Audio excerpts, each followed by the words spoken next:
মুখস্থ করতে হবে। এখন আমরা সর্বপ্রথম একটু বিষয় বুঝি যে একক আয়তন বলা আছে।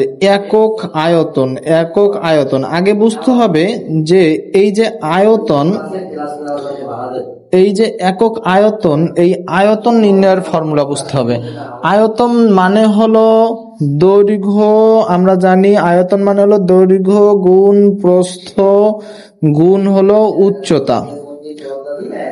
তো দৈর্ঘ্য গুণ প্রস্থ সমান সমান আমরা জানি ক্ষেত্রফল। দৈর্ঘ্য গুণ প্রস্থ সমান সমান হলো ক্ষেত্রফল। আর উচ্চতার মানে হলো হাইট। এখন হাইটটারে আপনি কি দৈর্ঘ্য এক প্রকার দৈর্ঘ্য বলতে পারেন না?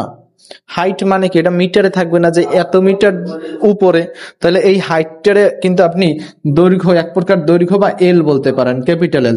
ক্ষেত্রফল, প্রস্থচ্ছেদের ক্ষেত্রফলটা আমরা জানি এ দ্বারা প্রকাশ করা হয়, আর দৈর্ঘ্যে আমরা জানি এল দ্বারা প্রকাশ করা হয়। তাহলে আমরা বলতে পারি যে এইখানে আয়তন নির্ণয়ের ফর্মুলা হলো এ এল। এখন আমাদের এইখানে প্রশ্নে বলা আছে যে একক আয়তনের জন্য বের করতে বলছে, একক আয়তন। তাহলে বুঝতে হবে আমার একক আয়তনের কৃতকাজ কেমনে বের করবো।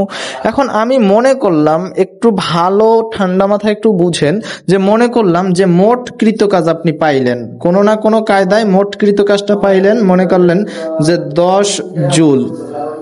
মোট কৃতকাজের পরিমাণ 10 জুল। তো 10 জুল কাজ সম্পাদন হয়েছে, মনে করেন যে আপনার 5 মিটার কিউব স্থানে, 5 মিটার কিউব স্থানে 10 নিউটন কাজ সম্পাদিত হয়েছে। এখন এই 5 মিটার কিউব কি একক আয়তন? 5 মিটার কিউব একক আয়তন না, কিন্তু একক আয়তন মানে হইলো, একক আয়তন হইলে এখানে হয়তো কি 1 মিটার কিউব হইতো। যেহেতু এখানে 5 মিটার কিউব দেওয়া আছে, তাহলে আমার 5 মিটার কিউবের কাজ পাইছি 10 জুল। তাহলে 1 মিটারের কাজ আমি কেমনে পাবো? 1 মিটারের কাজ যদি পাইতে হয়, তাহলে মোট যে কৃত কাজ 10 জুল, এইটার আপনি মোট আয়তন দ্বারা ভাগ দিবেন, তাহলে কিন্তু আপনি পাইতেছেন 2 জুল। তাহলে একক আয়তন কৃত কাজ পাইতে হইলে আমার কি করা